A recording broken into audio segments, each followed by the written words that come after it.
Liga 1 dihentikan.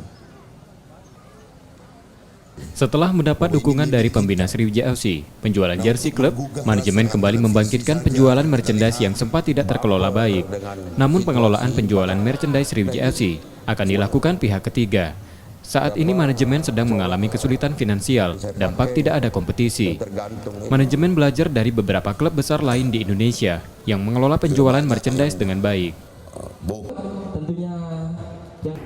Para pencinta SFC, kita sekarang ini lagi dalam program menghidupkan kembali merchandise yang sempat dalam tanda kutip berantakan lah gitu ya, supaya merchandise ini bisa menjadi salah satu daya wisata di Sumatera Selatan. Kita akan belajar dengan klub-klub yang sudah membangun merchandise-nya dengan baik. Tentu merchandise ini kita akan jualan juga secara online dan kita akan rapikan semua yang tentang Sriwijaya yang selama ini masih berserakan.